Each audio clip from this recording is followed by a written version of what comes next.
buat hijrahnya kita itu tidak ada bedanya sedikit pun sebelum hijrah dengan sesudah hijrah. Keintiman kita dengan keluarga kita, orang tua kita, adik-adik kita, kakak kita, saudara-saudara kita, kalau bisa lebih akrab, dan insya Allah itu semua akan terkikis.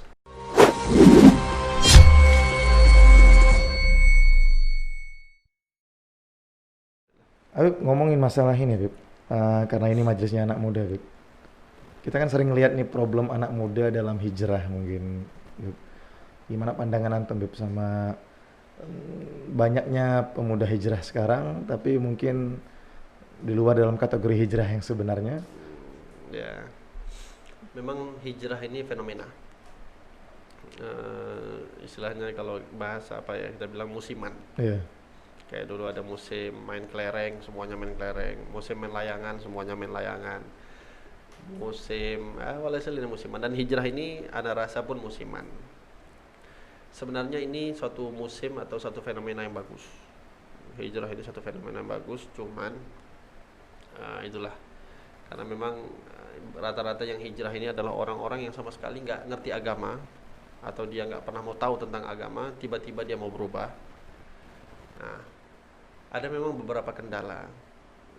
Kalau salah memilih jalan, salah memilih guru, atau salah memilih majelis, maka dia akan semakin, ana rasa lebih bagus nggak usah hijrah. Lebih bagus seperti keadaan yang dulu. Nggak usah hijrah. Karena memang banyak kali kita dapetin belum hijrah, walaupun dia bertato, minum minuman mabuk. Saya anak yakin kalau ada ulama pakai sorban lewat pasti mereka takut. Ya, hormat. Ya, Tapi udah pula banyak kali kita jumpa. Wah, habis hijrah, ulama dikatain, bukan malah takut dikatain. mungkin ngerasa lebih tinggi daripada ulamanya. Itulah memang itu masalahnya orang awam. Iya. Makanya Imam Syafi'i kan dulu pernah bilang, apa namanya, aku berdebat dengan 100 orang, satu orang pintar, aku berdebat dengan 100 orang pintar, aku bisa kalahkan mereka. Tapi aku berdebat dengan satu orang bodoh, aku yang kalah. Nah, itu memang agak berbahaya kalau masuk ke dalam satu aliran-aliran yang kebetulan ana rasa ini orang-orang hijrah ini banyak pula yang masuk ke aliran itu, ke jalan itu, ke taklim-taklim semisal itu, yang didoktrin memang seakan-akan dibuat mereka itu orang yang paling tahu, orang yang paling ngerti. Jadi doktrinnya itu kalau sudah masuk aliran itu semuanya yang lain salah. Berarti ini jenis mungkin majelis yang nggak mau dipoligami, Bebe. Gak paham lah. Tapi ya kayak gitulah fenomenanya. Baru tahu satu hadis kullu bid'atin dhalalah, semuanya dibilang ini. Apalagi sering kali kita dapetin, kita ngomong sesuatu, nyampaikan sesuatu, terus kita posting sesuatu, dalilnya mana, hadisnya apa, udah dijawab, diam, nggak dijawab lagi. Berarti putus di situ aja? Nggak ada. Rata-rata memang mereka. Jadi gini, lebih gampang kita mengatakan tidak ada dibandingkan kita menjadi posisi orang yang harus mencari ada atau tidak. Anda ambil contoh. Maksudnya ya, Bu? Ketika posisi kita mengatakan satu hal, misalnya Anda katakan contohnya ada menara Eiffel di Paris. Iya. Anda mengatakan ada menara Eiffel di Paris itu karena memang mungkin Anda pernah lihat fotonya, atau mungkin Anda langsung pernah lihat langsung ke Paris. Tapi ada orang yang gampang saja dia mengatakan nggak ada menara Eiffel di Paris, nggak ada. Nah, ini semua akan kembali kepada orang yang mengetahui atau tidak, yang mendengar statement Ana yang mengatakan ada atau antum misalnya yang mengatakan nggak ada. Semuanya akan kembali kepada penonton. Kalau si penonton tadi dia juga tahu bahwasanya menara Eiffel itu ada di Paris, dia akan mengatakan ini orang bodoh. Iya. Kok bisa bilang nggak ada? Tapi yang sama-sama nggak tahu, dia akan mempertanyakan anak, mana buktinya menara Eiffel ada? Oke. Mana itu buktinya menara Eiffel ada? Setelah dibuktikan, mereka nggak akan langsung percaya. Mereka mungkin harus melihatnya langsung, atau mereka akan malu. Dua pilihan, mereka percaya atau dengan bukti harus melihat langsung, atau mereka nggak malu sama sekali karena soal mempertanyakan. Berarti argumennya terkalahkan gitu.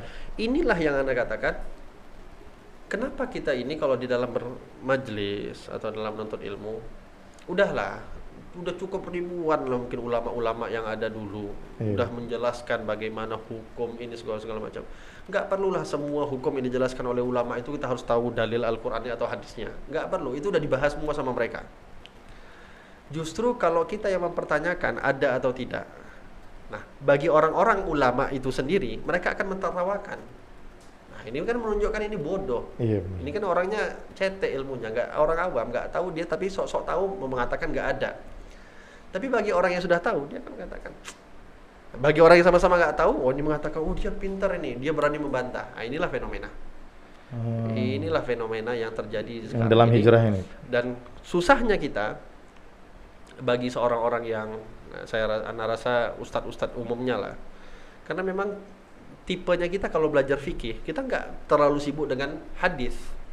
Anda mungkin tahu lah, baca-baca kitab fikih itu nggak terlalu sibuk dengan dalilnya, karena memang kita sudah yakin. Toh yang kita belajar mazhabnya Imam Syafi'i. Imam Syafi'i kurang ilmu apa tentang Al-Quran dan hadis. Kita sudah serahkan sama beliau. Jadi fenomena kita, ustadz-ustadz kita sekarang ini, karena mereka misalnya sibuk dengan fikihnya mereka, ketika dipertanyakan masalah hadisnya, yang mereka mungkin kurang fokus di situ, akhirnya mereka kelabakan menjawab. Yang mempertanyakan tadi, yang sebenarnya yang tanya juga nggak tahu apa-apa. Ngerasa bahwasanya ketika iya. Tapi dia ngerasa, oh, mana dalilnya? Pokoknya udah mana dalilnya itu udah hebat kali lah. Dapat ustadz yang nggak bisa jawab, dia makin besar kepala. Iya. Nah, jadi ketika ditanya mana dalilnya, dan kita nggak bisa menjawab, dia akan mengatakan, oh berarti nggak ada, makin besar kepalanya. Ditambah lagi dengan pengaruhnya ya ustadz-ustadznya mereka, tambah lagi ustadz-ustadznya mereka mengatakan nggak ada ini, nggak ada itu, nggak ada ini, nggak ada itu. Maka memang kita lebih gampang mengatakan tidak ada dibandingkan tidak tahu. Itu gambaran besar daripada yang fenomena hijrah sekarang, Beb. Karena rasa ya.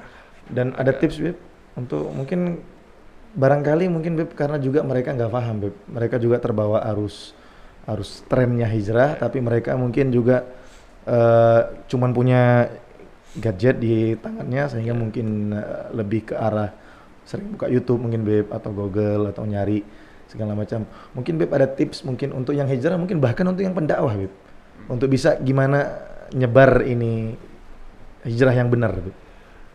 Nabi Muhammad SAW itu diutus liutamima makarimal akhlak, untuk memperbaiki akhlak. Kalau kita mau tahu satu jalan yang bagus atau benar atau tidak, majelis itu benar atau tidak, lihat bagaimana akhlak di dalam majelis tersebut.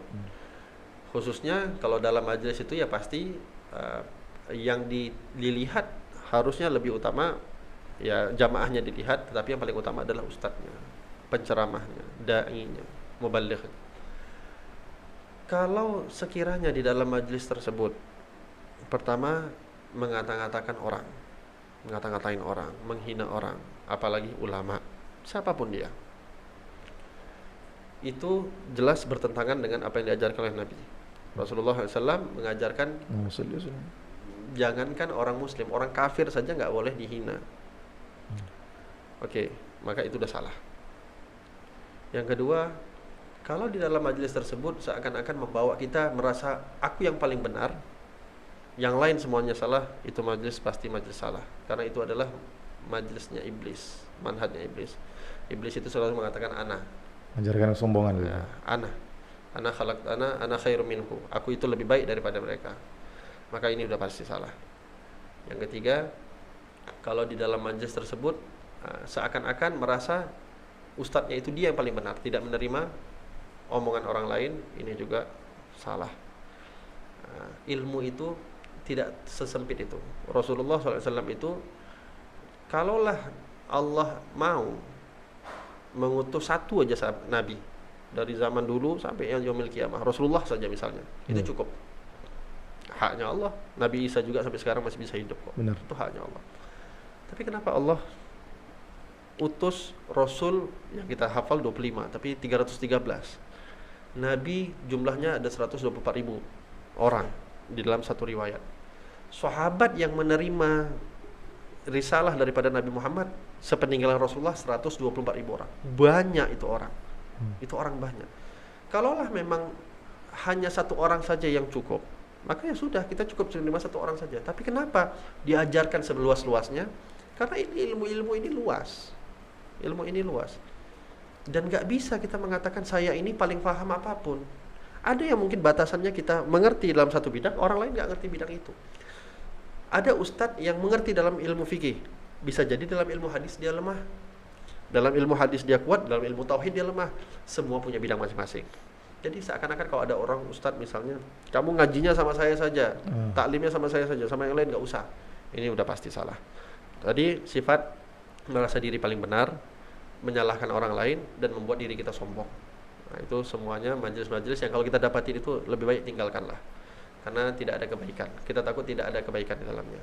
Bagi ustadz-ustadznya yang sudah di jalan Ahlussunnah wal Jamaah, Asy'ari Maturidi, memang fenomena zaman sekarang ini kita itu dalam ilmu itu harus ngikutin zaman. Gak bisa kita hanya istilahnya ya ngikutin apa yang udah dibuat kakek-kakek dulu, orang-orang tua dulu. Gak bisa. Memang zaman kita ini harus terus kita ikutin, harus berubah. Semakin modern, kita pun sebagai ustadz ya harus ikut modern. Mau ada memang beberapa tempat, semisal di kampung-kampung, di desa-desa yang mungkin tidak menerima kemodernan, maka kita boleh pakai cara-cara kuno. Tapi nggak bisa di kota besar. Hal-hal itu memang harus kita berbaur dengan, berkecimpung dengan dunia itu.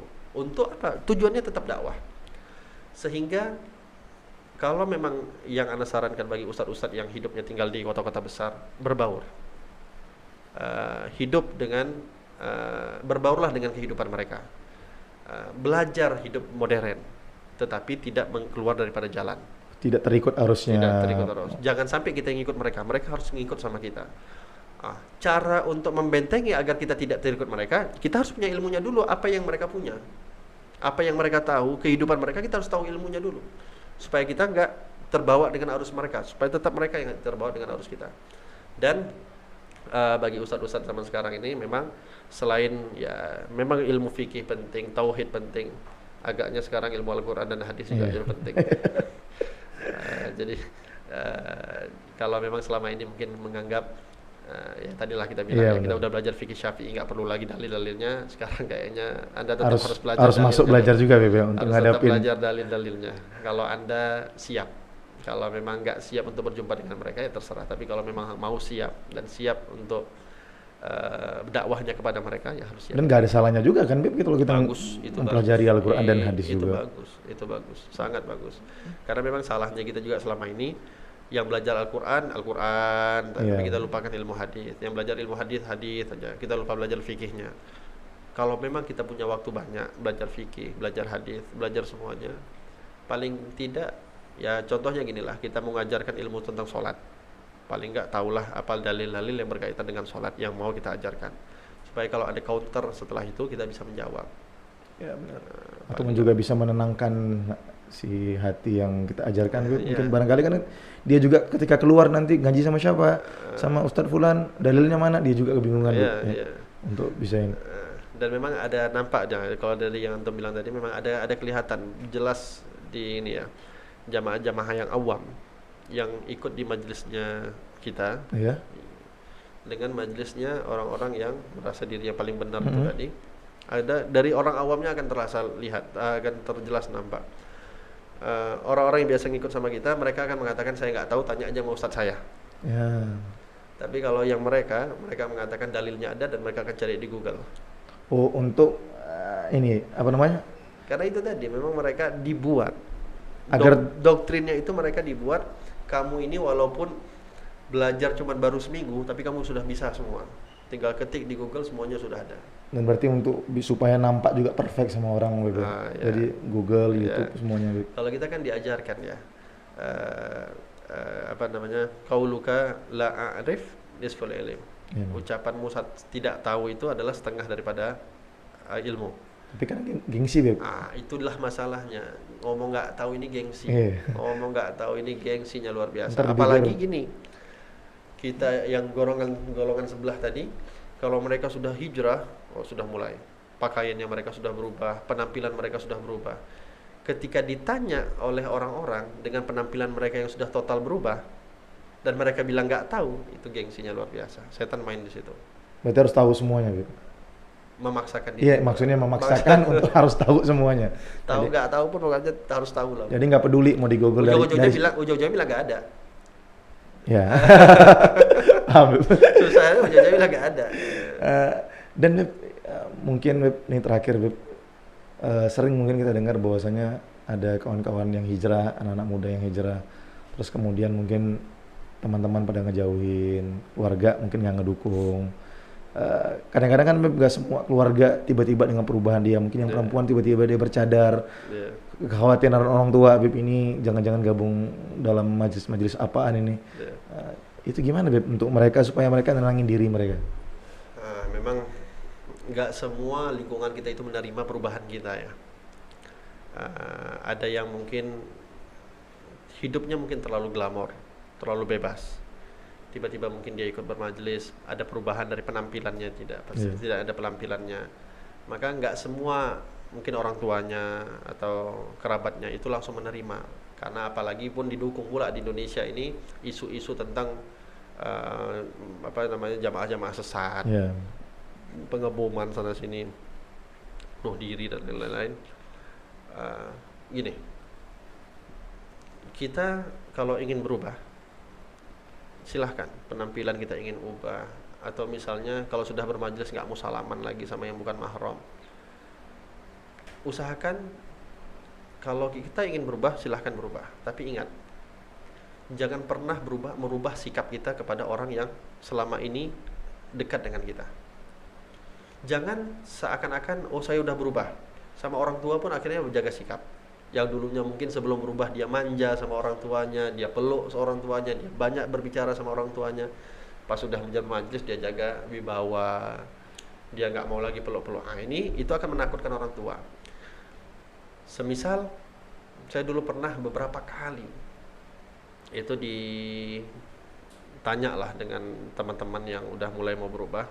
Ada di antara mereka yang suami istri berubah, itu istrinya nggak mau salaman lagi dengan iparnya, abang suaminya atau adik suaminya, dan itu jadi permasalahan di keluarga. Anda selalu katakan,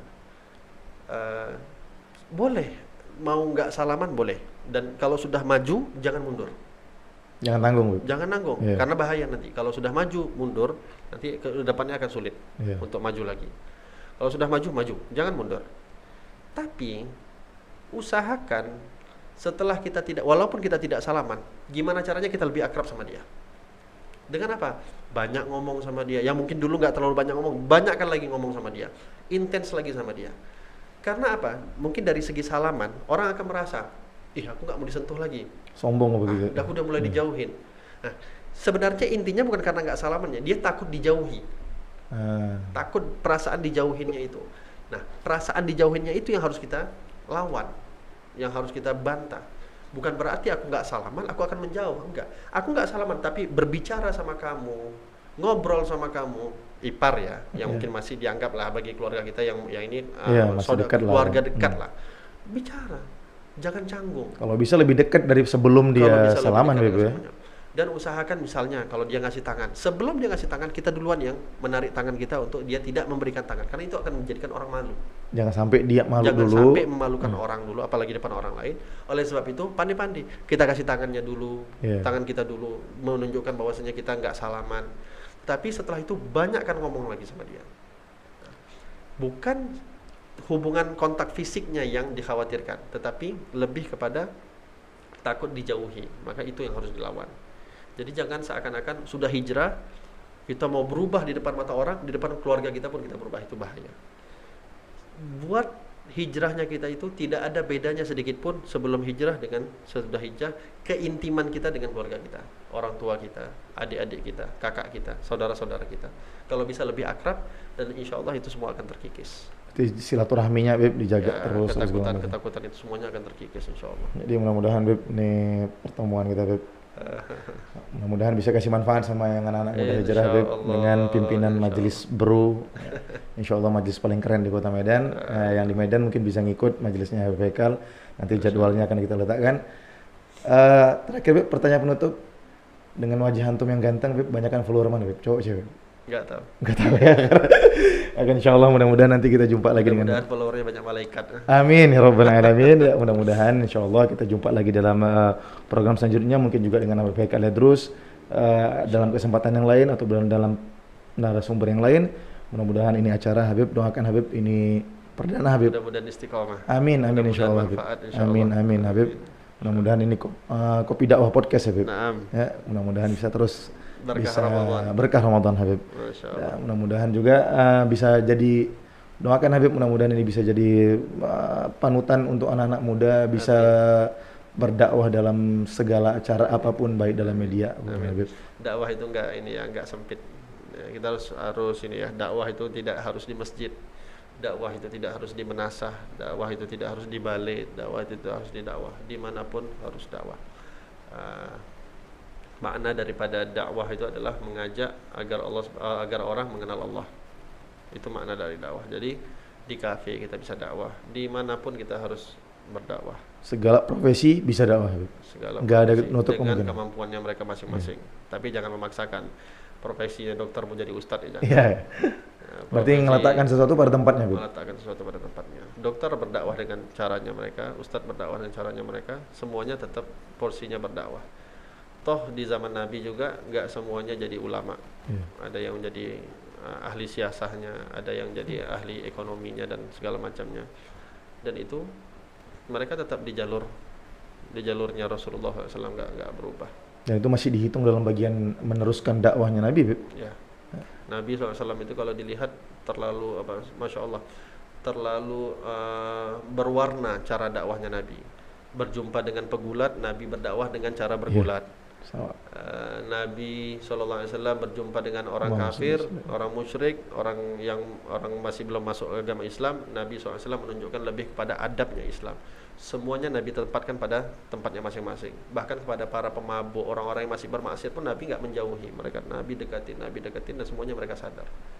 Nabi dakwahnya nggak keras, Nabi dakwahnya lemah lembut, membawa akhlak, mengajarkan akhlak, dan itu yang harus kita terapkan sebenarnya. Dan mungkin lebih berefek kalau dengan akhlak daripada mungkin dengan kalam atau nggak ada yang lebih manfaat kecuali akhlak. Karena memang orang itu yang dilihat pertama adalah akhlak.